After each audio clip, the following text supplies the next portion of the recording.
जी, धर्म अर्थ काम मोक्ष। महाराज जी, ये जैसा हम बार बार आपसे निवेदन करें कि वास्तव में सौभाग्य, क्योंकि इस अवसर पर, इस योग में, इस समय उठकर आपसे ये चर्चा करना, ये आपसे चर्चा करके दर्शकों तक की बातें पहुंचा पाना अपने आप में ही बड़ा अद्भुत है। तो जैसा कहा जाता है कि धर्म अर्थ काम मोक्ष, इसमें मोक्ष जो है अब सिंपली थोड़ा सा आसान करके पुण्य के रूप में सामने आता है। ऐसा कहा जाता है कि इस स्नान को करने से पुण्य प्राप्त होता है, लेकिन फिर भी शब्द मोक्ष जो है, इसके प्रति आकर्षण मनुष्य का हमेशा बना रहता है। आज के अर्थ में, आज के परिदृश्य में मोक्ष को किस तरह से लें? क्या इसका सीधा सरोकार इस स्नान का, संतों के समागम का, उनके सानिध्य का सीधा अर्थ मोक्ष के साथ में जुड़ा है?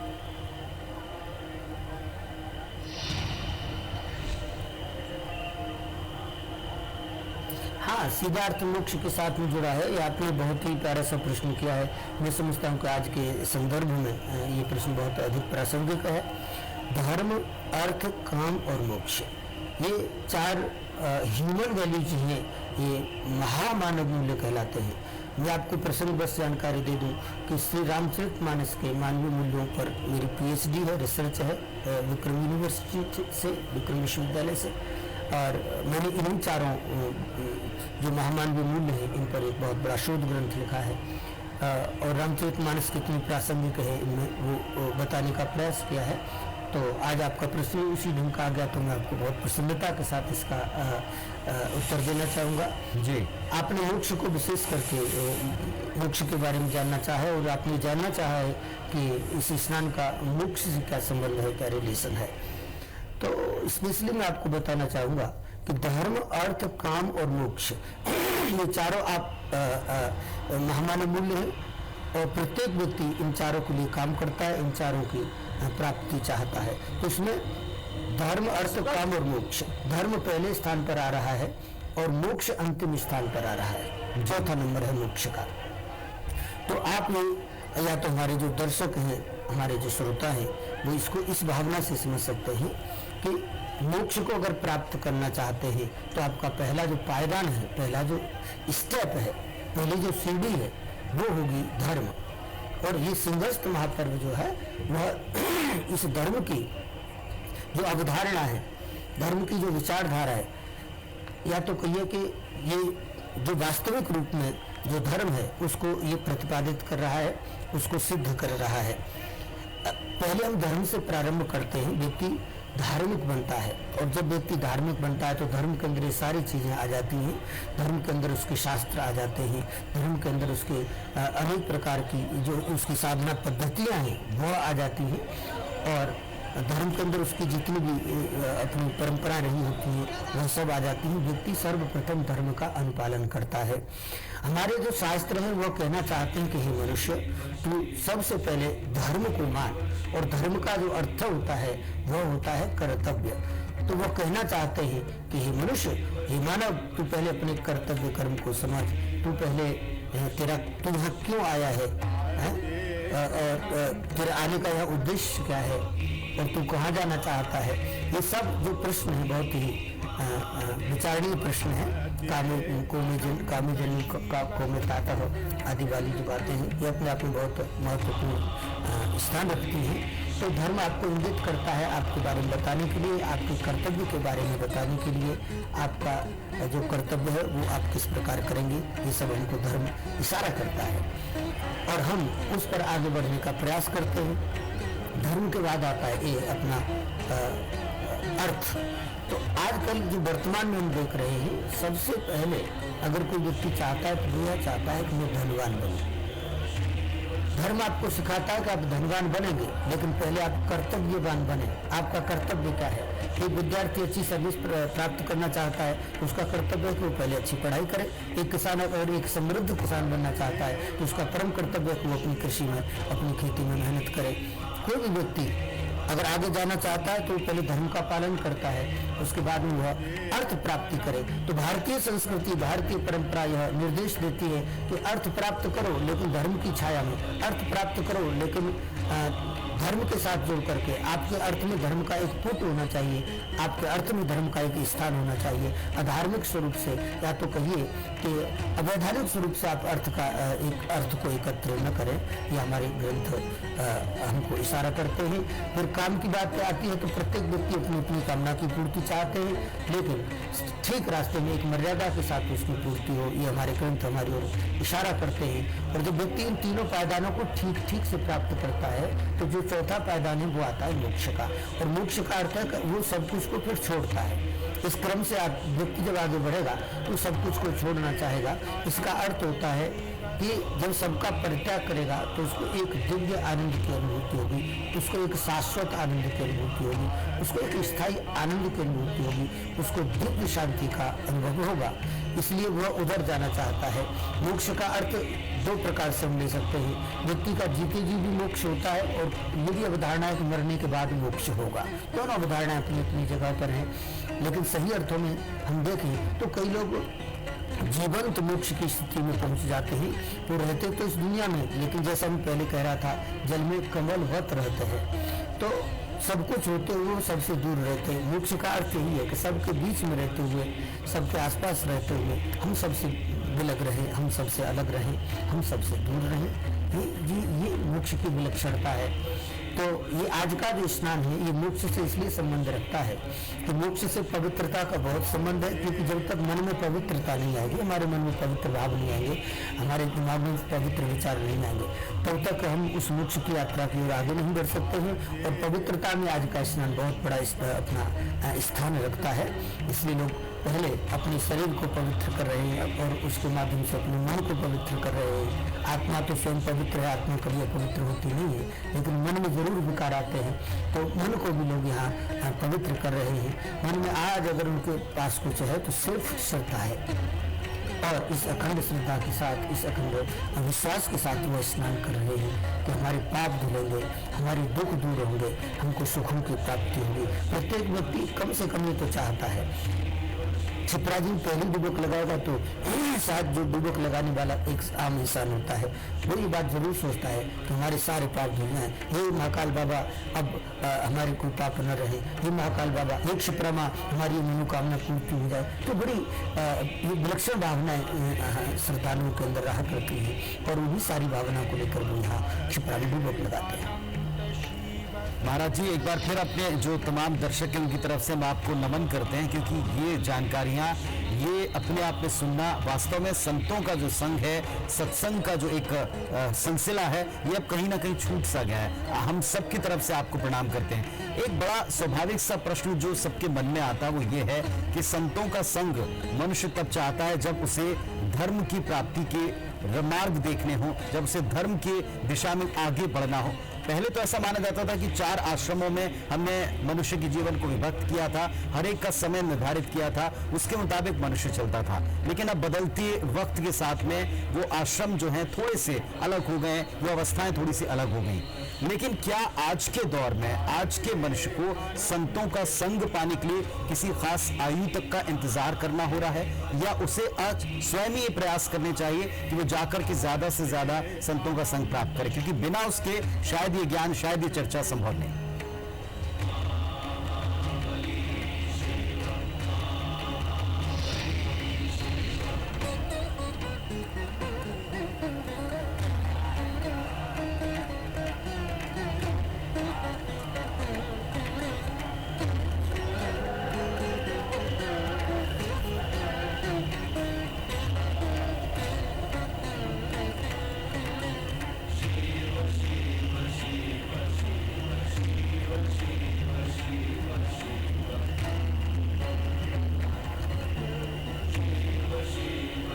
हमारे तमाम दर्शक इस समय आप दूसरा शाही स्नान का, महाकुंभ के दूसरे शाही स्नान का इस अद्भुत संयोग का सीधा प्रसारण देख रहे हैं। सीधी तस्वीरें आप देख रहे हैं उज्जैन के राम घाट पर और साथ ही दत्त अखाड़ा घाट पर इस समय संतों का आने का क्रम निरंतर जारी है। शैव सन्यासी संप्रदाय के 7 अखाड़ों के साथ इसका आगाज होता है, इसका प्रारंभ होता है, और इसके बाद धीरे धीरे जो अखाड़ों के निर्धारित वक्त हैं उसके मुताबिक अथा अखाड़ों का जो अलग अलग स्नान का समय है उसके मुताबिक सारे संत, सारे अखाड़े एक के बाद एक स्नान के लिए आ रहे हैं। और हमारे साथ जो विशेषज्ञ जुड़ रहे हैं, जो साधु संत जुड़ रहे हैं, उनका भी मानना है कि आज के दौर में इन विपत्तियों के बावजूद जिस तरह लोगों में, आम जन में भी आकर्षण है स्नान को लेकर के, जिस तरह ध्यान को लेकर के, संतों के समागम को लेकर जिस तरह अद्भुत आकर्षण दिख रहा है, वो अपने आप में ये दर्शाता है कि भले ही समय परिवर्तित हुआ हो, लेकिन ये हिंदू मान्यताएं, ये सनातन मान्यताएं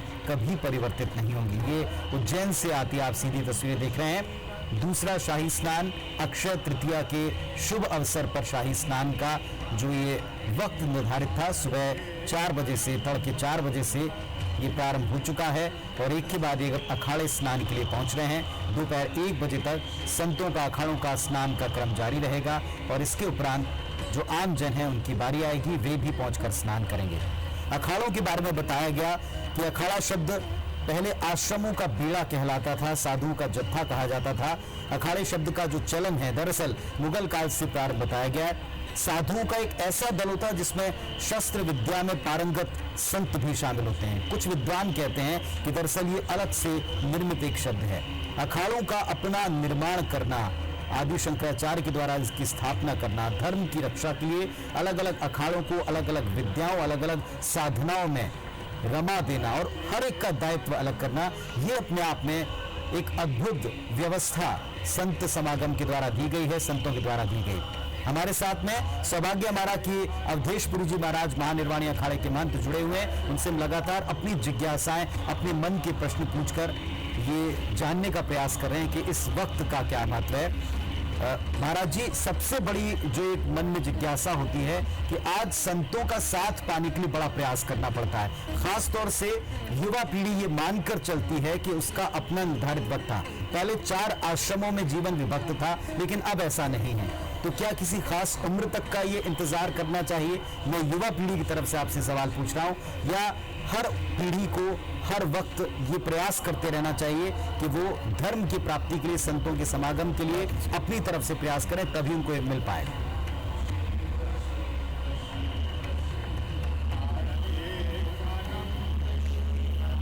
बिल्कुल, बहुत अच्छा प्रश्न है।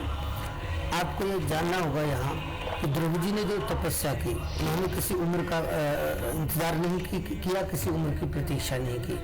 हमारे यहाँ साधना का जहाँ तक क्रम है तो युवावस्था तो बहुत आगे हो जाती है, बाल्यावस्था में ही ज्ञान की ओर आगे बढ़ना होता है, ज्ञान की प्राप्ति होती है, विद्या की प्राप्ति होती है। इसलिए जो ब्रह्मचर्य आश्रम है, 4 आश्रमों में हमारा धर्म आज भी विभाजित है। 4 आश्रम हमारे यहाँ ब्रह्मचर्य आश्रम है, इसके बाद में गृहस्थ आश्रम है, वानप्रस्थ आश्रम है, संन्यास आश्रम है। तो ये तो एक क्रम है कि व्यक्ति इस क्रम से भी संन्यास तक आ सकता है। पहले वो ब्रह्मचर्य का पालन करे, इसके बाद गृहस्थ धर्म का अनुपालन करे, फिर धीरे से गृहस्थ से अपने आप को हटाने का प्रयास करे, वानप्रस्थी बने। वानप्रस्थी का तात्पर्य ये होता है कि आप जब तक सन्यासी तो नहीं हुए होते, लेकिन हाँ, आप गृहस्थ से अपने मन को धीरे धीरे हटाते हैं, वो एक स्थिति है जिसे वानप्रस्थी कहते हैं। इसके बाद व्यक्ति संन्यास धारण करता है। तो ये तो एक क्रम हुआ। लेकिन एक दूसरा जो क्रम है वो ये है कि व्यक्ति सीधे ब्रह्मचर्य से संन्यास धारण कर लेता है। जिस परंपरा में मैं स्वयं आता हूँ तो वो सर्वश्रेष्ठ परंपरा कहलाती है। जैसे हमारे आदि शंकराचार्य जी हुए थे, वो सीधे ब्रह्मचर्य से संन्यास में गए। ऐसे कितने हमारे आचार्य हुए सीधे ब्रह्मचर्य से संन्यास में जाते हैं। तो ऐसी स्थिति में मैं आपको सिर्फ इतना बताना चाहूँगा कि व्यक्ति को जब साधना मार्ग अपनाना है तो वो कम उम्र में ही अपनाना चाहिए, क्योंकि वह उस उम्र की जो ऊर्जा है, उस उम्र में जो चेतना है, उस उम्र में जो एक उसके अंदर जिज्ञासा रहती है, उस उम्र में उसके अंदर साधना करने की जो एक पावर रहती है, क्षमता रहती है, संभवतः वह बाद में नहीं रहती। इसलिए युवाओं को स्पेशली आध्यात्म से जोड़ करके चलना चाहिए। मैं नहीं कहूँगा कि युवा सन्यासी बन जाएंगे, ठीक है, सन्यासी तो जिसको बनना है वही कोई बनेगा। हजारों से कोई एक व्यक्ति सन्यासी बनता है। ये इतनी बड़ी पदवी, ये इतना बड़ा सम्मान, ये इतना बड़ा वैभव आप आज सन्यासी देशवासियों को जो देख रहे हैं, मुझे लगता है कि हर किसी के सौभाग्य में नहीं लिखा होता, ऐसा भी हम कह सकते हैं। लेकिन हाँ, जिसके भी सौभाग्य में लिखा हो, कम से कम उसको कम उम्र से इधर आने का प्रयास करना चाहिए, हमारे धर्म को जानने का प्रयास करना चाहिए, हमारे धर्म की जो वैज्ञानिकता है उसको जानने का प्रयास करना चाहिए। कई लोग आज ऐसा समझ लेते हैं कि धार्मिक लोग हैं यानी अशिक्षित लोग हैं। धार्मिक लोग अशिक्षित नहीं है। धर्म तो उस समय था जब आपकी शिक्षा शब्द की भी उत्पत्ति नहीं हुई थी। सनातन उस समय भी था जब आपके यहाँ शिक्षा पद्धति नहीं थी। शिक्षा पद्धति तो बहुत नई बात है, आजकल बहुत ज्यादा पुराने इतिहास इनका नहीं रहा है। हमारे यहाँ पहले ज्ञान भी अगर रहा है तो सिर्फ और सिर्फ वेद भी बाद में आया, उससे पहले भी हमारे यहाँ जो ज्ञान की परंपरा थी तो श्रुति परंपरा कही जाती थी। इसी के आधार पर वेदों का नाम श्रुति पड़ा, यानी कान से सुन करके। तो जो हमारी लाखों वर्ष प्राचीन परंपरा है, आदि शंकराचार्य से पहले भी हमारे यहाँ तो सनक सनंदन सनातन सनत कुमारी सन्यासी बन के आए, ब्रह्मा जी के द्वारा उत्पन्न हुए हैं, ब्रह्मा जी के मानस पुत्र हैं और सीधे सन्यासी बने। तो सन्यास की परंपरा हमारी बहुत प्राचीन परंपरा है। हम सतयुग से लेकर के अब तक सन्यास की परंपरा देखते चले आ रहे हैं। अति प्राचीन परंपरा है। शंकराचार्य जी के द्वारा इस परंपरा का संवर्धन हुआ, इस परंपरा का और अधिक प्रचार हुआ और इस परंपरा में जो सुधार किए जाने थे, जो करेक्शंस थे, उन्होंने अपनी तत्कालीन परिस्थितियों के आधार पर किए। मैं आपको ये कहना चाहता हूँ कि संन्यास बहुत ही बड़ी वस्तु है, इसलिए इधर आगे बढ़ने के लिए व्यक्ति को कम उम्र में ही प्रयास करना चाहिए, ज्ञान प्राप्त करना चाहिए। गुरुओं से ज्ञान प्राप्त किया जाता है, ये हमारा सनातन कहता है। एक गुरु अपने एक सदशिष्य को यह ज्ञान प्रदान करता था और वो परंपरा लगातार वो कान में मंत्र देता था और वो शिष्य अपने शिष्य के कान में मंत्र देता था। ये परंपरा हमारी लाखों वर्ष तक चलती रही और जब इस धरती पर ये जो ज्ञान था, ये गूढ़ ज्ञान, या तो कहिए कि ज्ञान की जो परंपरा आगे भी बढ़ी, तो शिक्षा नाम की चीज जब तक नहीं थी, फिर धीरे धीरे शिक्षा भी आई तो धार्मिक शिक्षा आई। धार्मिक शिक्षा के नाम पर गुरुकुलों की स्थापना भारत की संस्कृति में हुई है, भारत की भूमि पर हुई है। गुरुकुल परंपरा हमारे यहाँ बहुत लंबे समय तक चलती रही और हमारी उसी परंपरा से फिर अन्य धर्म के लोग प्रभावित हुए। जैसा कि आजकल हमारे यहाँ विश्वविद्यालय में एक प्रोग्राम होता है कि जब हम डिग्री लेते हैं उस समय एक दीक्षांत समारोह होता है।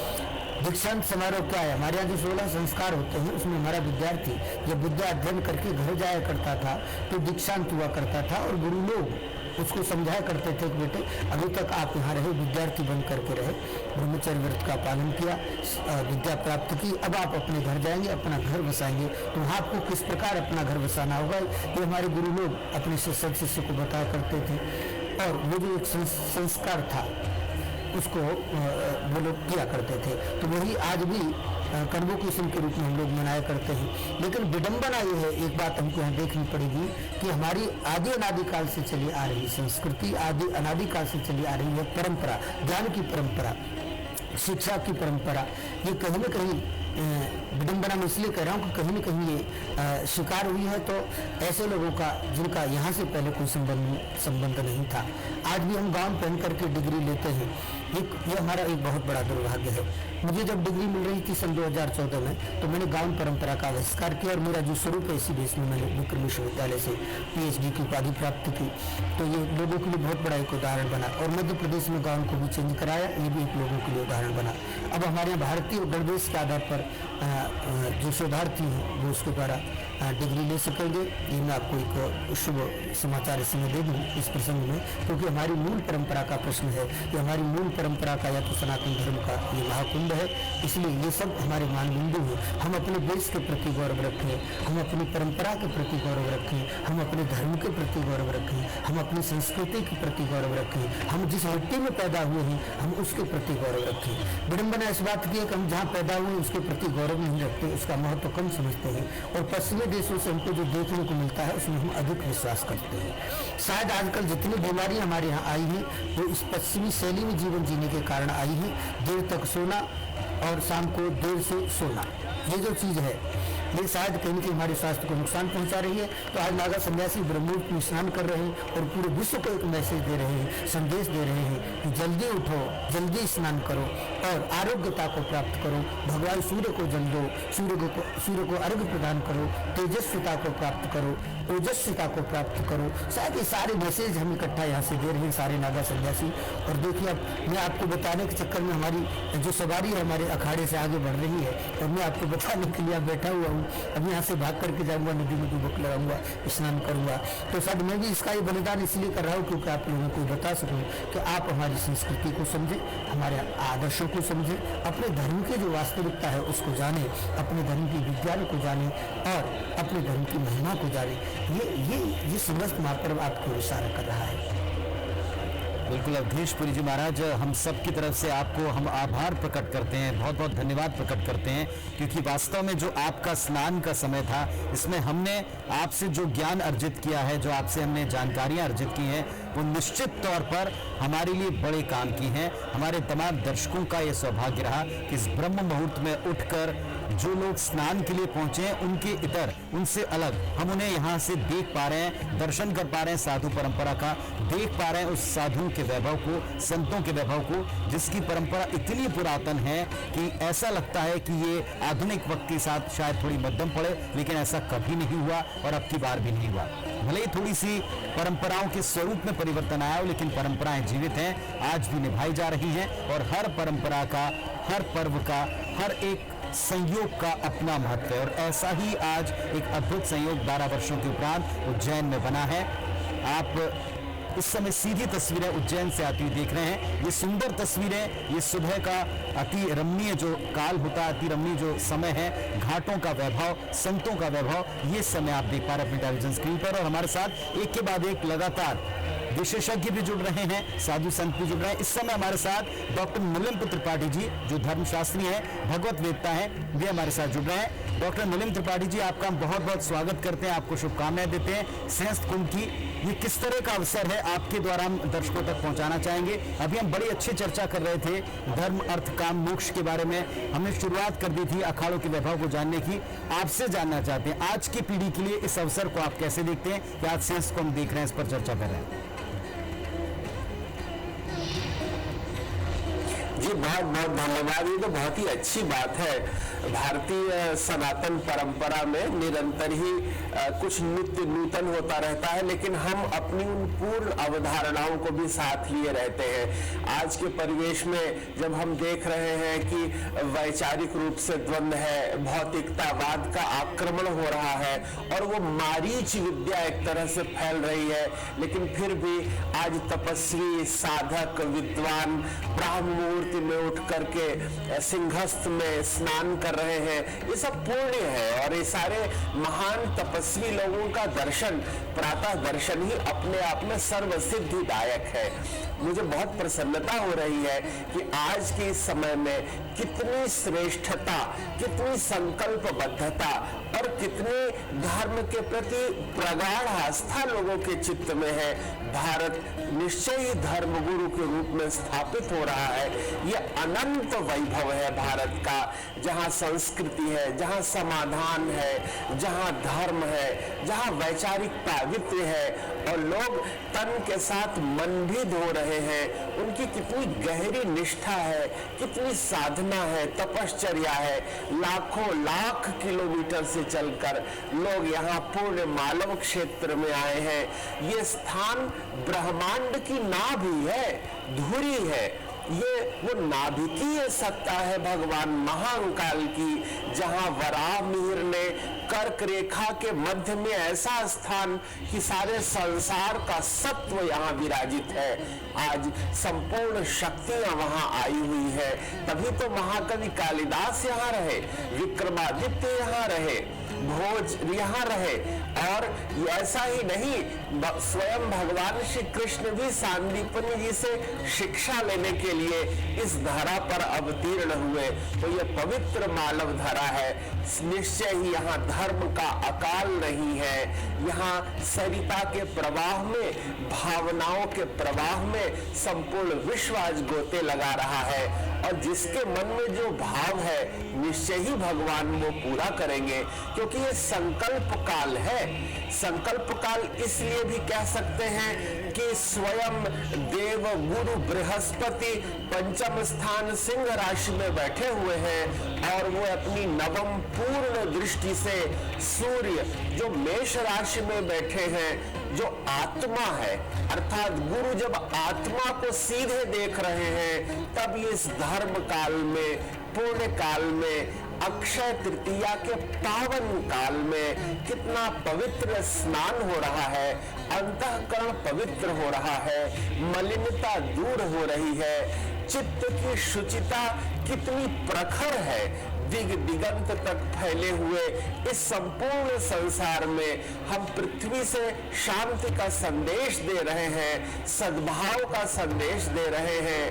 पावन पुलिन के इस क्षिप्रा के तट पर साधु महात्माओं और गिरि गह्वरों से आए अनंत ऐसे तपस्वियों का दर्शन हो रहा है, जिनके दर्शन मात्र से पावनता का संचार हो जाता है, सुख सौविध्य आ रहा है, संपूर्ण वातावरण में वो दैवीय तत्व छाया हुआ है।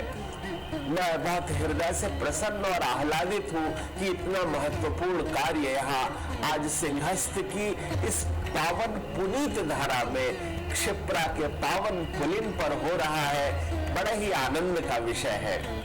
बिल्कुल, और इस आनंद में आपके साथ ये चर्चा करना अपने आप में ये भी बड़ा अद्भुत है। डॉक्टर साहब, डॉक्टर त्रिपाठी, हम एक संदर्भ में चर्चा को आगे बढ़ा रहे थे। हम मोक्ष से प्रारंभ किया था, मोक्ष की हम चर्चा कर रहे थे, और युवा पीढ़ी के जो आज का सबसे बड़ा कंसर्न है, सबसे बड़ी चिंता है कि युवा पीढ़ी तक ये मान्यताएं, ये परंपराएं, ये साधु परंपराओं का वैभव पहुंच सके, क्योंकि उनके लिए बड़ा कौतूहल है इस सबको अपनी आंखों से देखना। 12 वर्ष का लंबा अंतराल होता है जब आप किसी एक स्थान के ऊपर इस तरह कुंभ का आयोजन देखते हैं। इस तरह नागा साधु, जो इस समय टीवी स्क्रीन पर भी दिख रहा है कि अब नागा साधु जा रहे हैं के बाद एक स्नान करने, उनको देखना, उनके तप को देखना, उनकी विभिन्न प्रकार की साधनाओं को देखना, ये अपने आप में बड़ा ही हम कह सकते हैं कि अद्भुत भी है, और इसकी जिज्ञासाओं को बढ़ाने वाला है, मनुष्य की और खासतौर से युवाओं की जिज्ञासाओं को बढ़ाने वाला है। एक संदर्भ निकला था कि हमको संतों का संग बड़ा जरूरी है, बड़ा आवश्यक है, क्योंकि उसके बिना हम अपने जीवन के सही उद्देश्य को शायद पहचान नहीं पाएंगे। लेकिन आज के संदर्भ में, आज के भौतिकतावादी युग के संदर्भ में अगर पूछें तो दो सबसे बड़ी चिंताएं हैं। एक है सामंजस्य और दूसरा है संयम। इसके लिए हम किस तरह का एक छोटा सा प्रयास आज से कर सकते हैं, संकल्प ले सकते हैं? जी, सचमुच बहुत अच्छी बात है। दरअसल जो संयम है वो बहुत मूल की बात है। जब हम कभी ध्यान के धरातल पर उतरते हैं और हमारी धारणा पक्की होती है तो निश्चय ही समाधि लग जाती है। और इस तीनों के बीच में जो तत्व है वो है संयम। संयम वो आधार है जिस आधार पर आप टिके रह सकते हैं। संकल्प वो पूर्णता होती है जिस पूर्णता से हम उस लक्ष्य को प्राप्त कर सकते हैं। भारतीय परंपराओं में बहुत ही प्रमुख बात है ये पुरुषार्थ चतुष्टय की अवधारणा। पुरुषार्थ चतुष्टय इसलिए बहुत महत्वपूर्ण है कि प्रत्येक व्यक्ति के जीवन का वस्तुतः लक्ष्य क्या है। तो जो लक्ष्य है उस लक्ष्य की ओर बढ़ेंगे। जब साध्य की ओर बढ़ेंगे तो संसार की उपलब्ध स्थितियां केवल साधन के तौर पर रहेंगी। हम अपनी आत्मा के मोक्ष के प्रति उत्तरदायी रहेंगे, और हम जितने गहरे उत्तरदायी रहेंगे उतनी ही सफलता हमको प्राप्त होगी। पुरुषार्थ चतुष्टय में सबसे पहले कहते हैं कि धर्म करिए। धर्म करने से हमारी आत्मा पवित्र होती है। जैसे हम सत्य बोलते हैं, सत्य उद्भावना करने से हमारी वाणी पवित्र होती है। जिसके चित्त में जितना सत्य बोलने का अभ्यास आता है वो उतना ही अधिक पवित्र होता जाता है। उसका मन पवित्र रहता है, आनंदित रहता है। उसी तरह से ज्ञान प्राप्त करने से हमारी बुद्धि चैतन्य होती है। जैसे जैसे ज्ञान मिलता जाएगा वैसे वैसे बुद्धि परिपक्व होती जाती है। लेकिन इससे ऊपर की बात है कि जब भी हम पुरुषार्थ में पुण्य करने लगते हैं, कुछ धर्म करने लगते हैं, तो हमारी आत्मा तृप्त होती है। वो आत्मा जो पुनरपि जननम पुनरपि मरणम पुनरपि जननी जठरे शयनम, ये शरीर बार बार अपने कृत कर्मों का भोग भोगने के लिए बार बार जन्म और मरण की प्रक्रिया में फंसा रहता है, लेकिन इसके अंदर वो जो मुक्त आत्मा है, वह मुक्त आत्मा पुण्य करने से, धर्म करने से परिपुष्ट होती है। तो सबसे पहले तो हम धर्म करने के उद्यम में रहें। आगे जब हम धर्म करते हैं तो दूसरा अर्थ तत्व प्रकट होता है। अर्थ इसलिए कि धर्म के माध्यम से उपार्जित जो अर्थ होगा वही हमारे कल्याण का साधक होगा। अनैतिक रूप से कमाया गया अर्थ अवनति और पतन का कारक है, लेकिन अगर धर्म पूर्वक अर्थ कमाया गया तो वह हमें शीर्षस्थ बना देता है, शुचिता लाता है, पावित्र लाता है। इसके बाद कामनाओं की पूर्ति, अर्थ धर्म और काम, जैसे ही आप सात्विक अर्थ से अपनी कामना पूर्ति करेंगे, अपनी इच्छा पूर्ति करेंगे, तत्क्षण ही मोहस्य त्यागः मोक्षः, तत्काल मोक्ष का विधान है। भारतीय परंपरा कहती है कि वह मोक्ष वो नहीं है जो कभी मरण धर्मा व्यक्ति के बाद में आएगा। मोक्ष तो वह है कि तत्काल इस जगत में रहते हुए हमारे मोह का त्याग हो जाए। इसीलिए तपस्वी इस शरीर के आकर्षण और विभ्रम में नहीं फंसते, वो मूल आत्मा पर ध्यान देते हैं। जिसकी आत्मा का पावित्र्य है उसके जीवन में शुचिता,